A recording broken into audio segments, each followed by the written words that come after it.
అగ్రరాజ్యం అమెరికా అధ్యక్షుడు Donald Trump చేపడుతున్న చర్యల వల్ల ప్రతిసారి వార్తల్లో నిలుస్తూ ఉంటారు.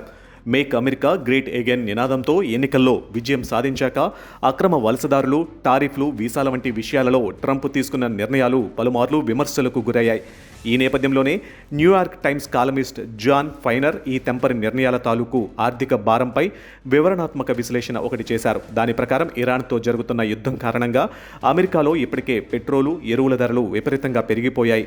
పెట్రోల్, డీజిల్ ధరలు దాదాపు 15% వరకు పెరగా యూరియా ధర ఏకంగా 50% ఎక్కువైంది. డీఏపీ కోసం 27% ఎక్కువ ఖర్చు పెట్టాల్సి వస్తుంది. ఈ పెంపు కాస్త అమెరికన్లపై ఇప్పటికే సుమారు $13,200 కోట్ల ఆర్థిక భారం మోపిందని అంచనా. కఠిన వీసా నిబంధనలు అమలు చేయడం, యుద్ధం భయం వంటి కారణాలతో అమెరికాకు వస్తున్న పర్యాటకుల సంఖ్య గణనీయంగా తగ్గింది.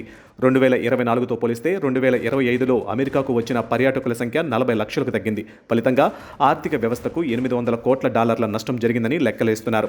వీసాల విషయంలో తీసుకొస్తున్న మార్పుల కారణంగా భారత్తో పాటు అనేక ఇతర దేశాల విద్యార్థులు అమెరికాకు కాకుండా ఇతర యూరోపియన్ దేశాలకు మళ్లుతూ ఉండడం గమనార్హం. ఫలితంగా అమెరికన్ విశ్వవిద్యాలయాల్లో చేరే విద్యార్థులు 2024తో పోలిస్తే 2025లో 17% తక్కువైనట్లు గణాంకాలు చెబుతున్నాయి. ఈ ఏడాది తగ్గుదల సుమారు 10% వరకు ఉండవచ్చునని అంచనా. ఫలితంగా ఏటా కనీసం $100 కోట్ల నష్టం ఉండొచ్చని తెలుస్తుంది. రష్యా, ఉక్రెయిన్ యుద్ధ సమయంలోనే అమెరికా, నాటోల మధ్య విపరీతమైన అభిప్రాయ భేదాలు బహిర్గతమయ్యాయి. ట్రంప్ ఒంటెత్తు పోకడను పలు దేశాలు బహిరంగంగానే విమర్శించాయి. 2025లో యూరోపియన్ దేశాలు మిలిటరీపై పెట్టిన ఖర్చులు 14% వరకు, అంటే సుమారు $86,400 కోట్ల చేరిన అమెరికా కంపెనీల నుంచి చేసిన కొనుగోళ్లు సగానికి తగ్గడం గమనార్హం. ఇదే సమయంలో అమెరికా పొరుగున ఉన్న కెనడా $15,000 కోట్ల యూరోపియన్ డిఫెన్స్ ఫండ్లలోకి చేరిపోయింది. చైనాతో తన సంబంధాలను సుదృఢం చేసుకునే దిశగా అడుగులు వేస్తుంది. ఆసియా దేశాలలో జపాన్ తన మిలిటరీ సామర్థ్యాన్ని పొదను పెట్టుకుంటుంది. ఇందులో అమెరికా కంపెనీల స్థానంలో దక్షిణ కొరియా కంపెనీలు ముందంజలో ఉన్నాయి. భారత్ కూడా ఏఐ వంటి కీలక టెక్నాలజీల విషయంలో దేశీ కంపెనీలు లేదంటే చైనీస్ కంపెనీల్లో మెరుగైన వాటిని వెతుక్కుంటున్నట్లు సమాచారం.